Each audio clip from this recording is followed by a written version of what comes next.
Welcome back to Readings and Commentary with Insane Sam. The last two readings we've had were by Robert Service, The Law of the Youkon and the Ballad of Blasphemous Bill. Robert Service was a Scottish-born bank clerk who got wound up moving to British Columbia as a bank clerk, then wound up traveling all over the Yukon and writing poetry about it. His first two were the shooting of Dan McGrew and the cremation of Sam McGee, and they're the two that made him famous. And so today we're going to do the cremation of Sam McGee. I like it a little better than the shooting of Dan McGrew. But here we go. There are strange things done in the midnight sun by the men who moil for gold. The Arctic trails have their secret tales that would make your blood run cold. The northern lights have seen queer sights, but the queerest they ever did see was the night on the marge of Lake LaBarge I cremated Sam McGee. Now, Sam McGee was from Tennessee, where the cotton blooms and blows. Why he left his home in the South to roam around the pole, only God knows. He was always cold, but the land of gold seemed to hold him like a spell, though he'd often say in his homely way he'd sooner live in hell.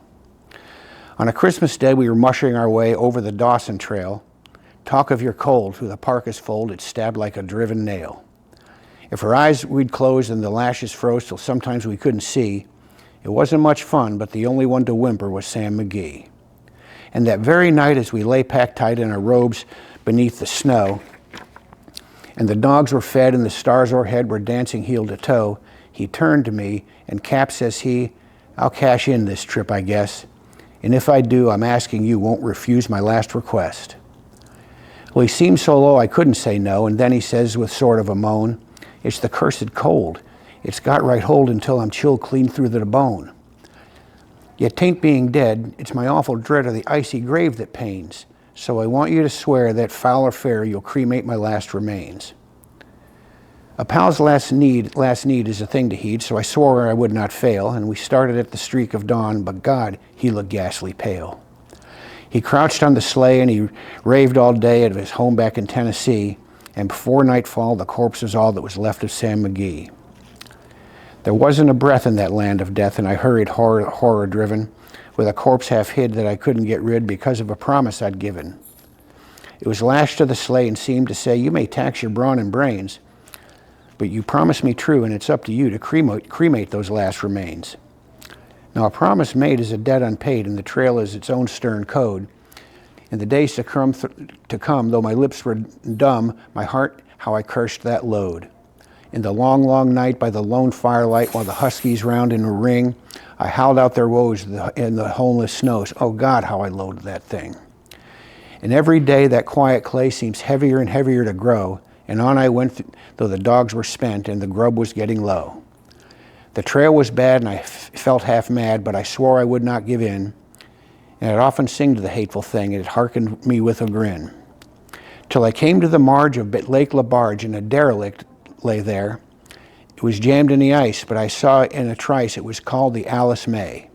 And I looked at it, and I thought a bit, and I looked at my frozen chum. Then here, said I with a sudden cry, is my crematorium.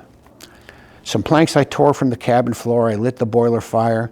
Some coal I found that was lying around, and I heaped the fuel higher. The flames just soared and the furnace roared like a blaze you seldom see, and I burrowed a hole in the glowing coal and I stuffed in Sam McGee. Then I made a hike, for I didn't like to hear him sizzle so, and the heavens scowled and the huskies howled and the wind began to blow. It was icy cold, but the hot sweat rolled down my cheeks, and I don't know why, and the greasy smoke in an inky cloak went streaking down the sky. I do not know how long the snow and I wrestled with grisly fear, but the stars came out and they danced up ere again I ventured near. I was sick with dread, but I bravely said, I'll just take a peep inside. I guess he's cooked, and it's time I looked. Then the door I opened wide.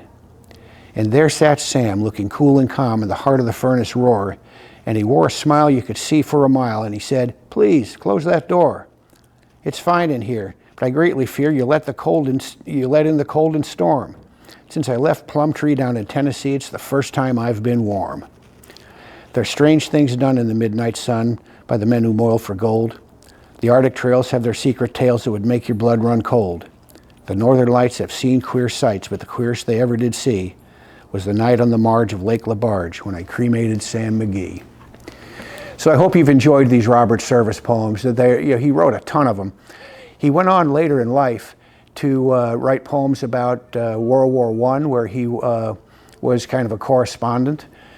He went on to retire as a wealthy man in Paris, and sat around drinking aperitifs and stuff with the Parisians, and he wrote a whole set of poems about the Parisians, the most notable of which is called The Absinthe Drinkers. In any event, that's the reading for today. Subscribe, get your friends to subscribe, and with that, it's Insane Sam out.